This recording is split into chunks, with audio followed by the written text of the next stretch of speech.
खुलुमबाय गिबियावनो गोनांथारमोनखौ बयखौबो चेनेलाव बरना लाग्रोनाय जाबाय नोंथांमोननि थाखाय दिनै मोनसे गोनांथार भिडिअ लाबोनाय जादों आसा खालामदों नोंथांमोना बे भिडिअखौ बयबो जोबजासिम नायलांगोन होननानै आरो नोंथांमोननिसिम बे भिडिअनि गेजेरजों हाग्रामा महिलारि बिथांमोननि सरकारनि एबा बिटिसि सरकारनि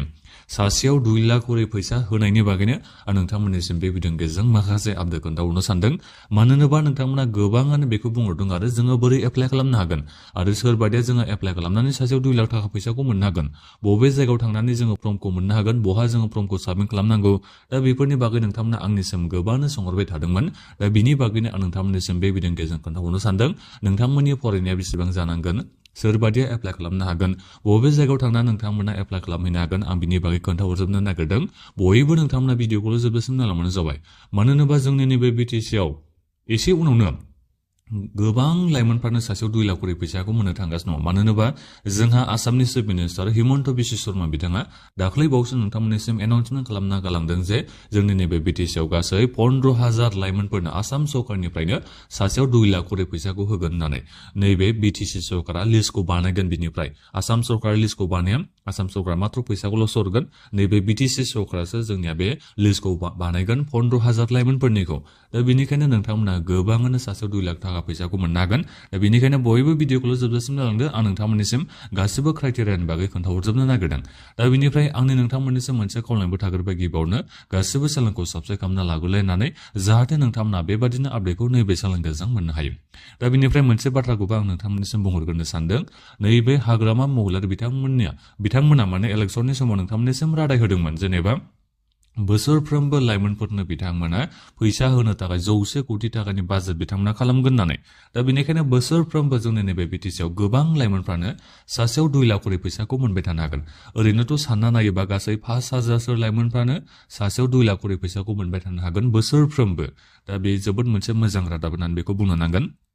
दानिया नोंथांमोना मिथिना लादो सोरबादिया नैबे 2 लाख थाखा फैसानि थाखाय एप्लाइ खालामनो हायो दा बेहाय बिथांमोना बुंदों नोंथांमोननि बैसोआ 28 बोसोर जानायनिफ्रायसो एप्लाइ खालामनो हागोन जेनेबा 28 बोसोर जानायनिफ्राय एप्लाइ खालामनो हागोन जाहैबाय दा अब्ला नोंथांमोना सानना नायदो जोंनि नैबे CM ट्रिपल A स्किमाबो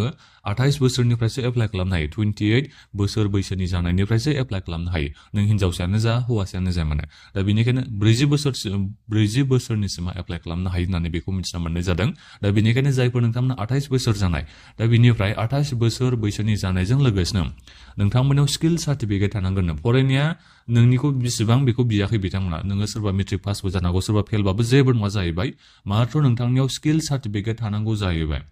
स्किल सार्टिफिकेटआ जिखुनु जाया स्किल सार्टिफिकेटबानो जायो बेबायदि बिथांमोना बाथ्राखौ बुंदों जेनेबा हिन्जावसाफोरनि बेलायाव मेकआप आर्टिस्टफोरनि गोबां जोंहा स्किल लानाय बेबायदि थायो बायदि बायदि नोंथांमोना हिन्जावसाफ्रा कर्स लायो आं नामफोरखौनो गोसोआव गैलायबावासो नोंथांमोना जेनेबा बे जि हानाय बायदि रोखोमनि जोंहा हिन्जावसाफोरनिया गोबां स्किल बेबायदि सार्टिफिकेटनि जोंहा कर्स थायो हौवासाफोरनियाबो बेबायदिनो गोबां जोंहा स्किल सार्टिफिकेट थायो जायखिजाया मानो नोंनिया बे स्किल सार्टिफिकेट जाबानो नोंथाङा नैबे हाग्रामा महिलारि बिथांमोननि सरकारनि सासेयाव 2 लाख थाखा होनाय बे स्किमनि थाखाय नोंथांमोना एप्लाइ खालामनो हागोन जाहैबाय जायखिजाया स्किल सार्टिफिकेटल' जानांगौ डिउरेसननि बे जेबो खोथा गैया जेनेबा खै बोसोरनि जानांगोन खै मासनि जानांगोन बेनि जेबो खोथा गैया जाहैबाय मात्र स्किल सार्टिफिकेटल' थानाय जाथारनांगोन आरो फरायनाया बेहाय मेटार गैया जेनेबा नोङो मेट्रिक पासबाबो जागोन हायार सेकेन्डारि पासबाबो जागोन ग्रेजुवेटबाबो जागोन जायखिजाया बेहाय मेटार गैया जाहैबाय मात्र नाथायबा स्किल सार्टिफिकेटआ नोंनियाव थानाय जानांगोन जाहैबाय दा बेनिखायनो जेखियानो जाया मानो नोंनियाव जुदि स्किल सार्टिफिकेट दङबा जेरै सोरनावबा कम्पिउटारनि नोंथांमोनाव स्किल सार्टिफिकेट थानो हागौ दा गोबां जोंहा स्किल सार्टिफिकेटनि जोंहा कर्स थायो दा बेफोर नोंनियाव दङबा जायखिजाया मोनसे नङा मोनसे लानानै दोननाय दङबा नोंथांमोना एप्लाइ खालामनो हागोन जाहैबाय नैबे हाग्रामा महिलारि बिथांनि बिटिसि सरकारनि 2 लाख थाखा फैसानि थाखाय दा नोंथांमोना बेखौ मिथिबाय जानांगौ दा बेनिफ्राय बैसोआ बेसेबां जाथारनाय जानांगोन हिन्जावसायानो जा हौवासायानो जा 28 बोसोरनिफ्रायसो एप्लाइ खालामनो हागोन दाथ' नोंथांमोना एप्लाइ खालामनो हानाय नंला इलेक्सननि उनावसो एप्लाइ खालामनाय जागोन जाहैबाय दा बेनिफ्राय एप्लाइआ बबेनिफ्राय जायो मोनफ्रोमबो ब्लक अफिस पार्टिनि ब्लक अफिसनिफ्रायसो नोंथांमोना फर्मखौ मोनगोन जाहैबाय बबे पार्टिनि ब्लक अफिसनिफ्राय नोंथांमोना फर्मखौ मोननो हागोन बेखौथ' नोंथांमोना मिथिखायो BPF दोलोनि ब्लक अफिस पार्टी अफिसनिफ्रायसो नोंथांमोना नैबे फर्मखौ मोनगोन जाहैबाय दा बे फर्मखौ नोंथांमोना थांनानै लायनो नांगोन बिनिफ्राय जाय जायगायाव फर्मखौ मोनदों बेहायनो नोंथांमोना साबमिटखौबो होनांगोन आरो दा बेखौ नोंथांमोना दायो बुजिना मोनबाय जानांगौ इलेक्सननि उनाव माने एप्रिलनि जोबनाय सप्तानिफ्राय बिथांमोना बेबादि बाथ्राखौ बुंदों जेनेबा एप्लाइआ जाफिनगोन बेबादि बिथांमोना खोथाखौ बुंदों एप्रिलनि जोबनायनिफ्राय जायाबो जानो हागौ एसे समबो लानो हागौ खोमा दा जिखुनु जाया गासिबो नोंथांमोना रेडि थाबानो जाबाय आंबोथ' एप्लाइ खालामनानै नोंथांमोननिसिम एग्जाम्पल महरै खोन्थाहरनोबो आंनिया बैसोआबो जायाखै नालाय 25 बोसोरफोरनिफ्राय लानायमोनबा आंबो एप्लाइ खालामनो हागौमोन दाथ' 28 बोसोर आंबो जाथ'वाखै नालाय दा जिखुनु जाया अब्लाबो आं नोंथांमोननिसिम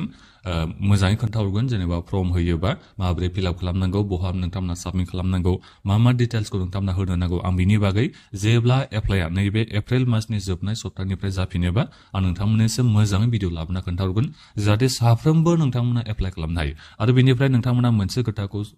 एसे गोसोआवबो लाबानो जाबाय जेनेबा नोंथांमोनाथ' एप्लाइ खालामनो बयबो खाबु मोननोबो हागौ नाथायबा गासिबो नोंथांमोना एप्लाइ खालामनाय गासिबो नोंथांमोना मोनजोबगोनखौबो आसा खालामनाङा बेहाय माखासे सेलेक्सन खालामनायनिबो बाथ्रा फैगोन दा बेनिखायनो अब्लाबो एप्लाइ खालामनो थाखाय खाबु मोनदों बेखौनो जोङो साननो नांगोन जायफोरना मोजां क्वालिफिकेसन जायफोरना मोजां स्किल दङ नोंथांमोनाथ' सेलेक्ट जागोन नोंथांमोना बेखौ सानना लाबानो जाबाय लाखनिबो बेहाय मेटार थासिगोन होननानै बेखौ बुंनो नांगोन आरो सिं आरो मा थाबावगोन मा नांगोन दा बेखौथ' जेबो बुंनो हाला दा जिखियानो जाया मानो नोंथांमोना गासिबो एप्लाइ खालामनो मोनबानोथ' जाबाय बिनि उनाव सेलेक्ट जानाय जायगाया जोंनि लाखनि सायावबो जाहैबाय बे खाफालनि सायावबो जाहैबाय बे होननानै बेखौ बुंनो नांगोन माखौ नायनानै बिथांमोनाबो सेलेक्ट खालामगोन दा बेबो मोनसे बाथ्रा नङा होमबा दा बेनिखायनो एप्लाइ खालामनो थाखाय जे खाबु मोनगोन बेयो जोबोद मोजां मोनसे जागोन मानो होनोबा एप्लाइ खालामनो थाखाय दाख्लै बावै एप्लाइ जादों बेहायथ' जोङो रावबो मोजांखौनो खबरखौनो मोनाखै बहानिफ्राय फर्म मोनगोन बोरै फिलआप खालामनांगौ माबोरै स्किल सार्टिफिकेट नांगौ जों बेखौबो मोजां मिथिना मोननो हानाय जायाखैमोन दा बेनिखायनो एबारावथ' मोजां मिथिजोब्बाय नालाय दा बेनिखायनो जेब्ला एप्रिल मासनि जोबथा सप्तायाव जायोबा एप्लाइआ एबा जोबथा सप्तानिफ्राय जायोबा एप्रिलनि अब्ला जोङो माने एबाराव एप्लाइ खालामनो हासिगोन टेनसन गैला गावबागावनो थांनानै नोंथांमोना एप्लाइ खालामहैनो हाजोबसिगोन जों दायो मिथिना मोनजोब्बाय दा बे भिडिअनि गेजेरजों नोंथांमोननिसिम बेखिनि आपडेटखौनो खोन्थाहरनाय जाबाय दा बेनिफ्राय आरो जोंहा CM ट्रिपल स्किमनि जे नोंथांमोनाथ' मिथिखादों जोंहा चिफ मिनिस्टार बिथाङा एनाउन्समेन्ट खालामदों फुरा आसामावनो गासै 10 लाख लाइमोनफोरनो बिथाङा फैसा होनो थाखाय रादायखौ होदों दा बेनिखायनो सेलेक्ट जानाय जायनि बे खोथा थायो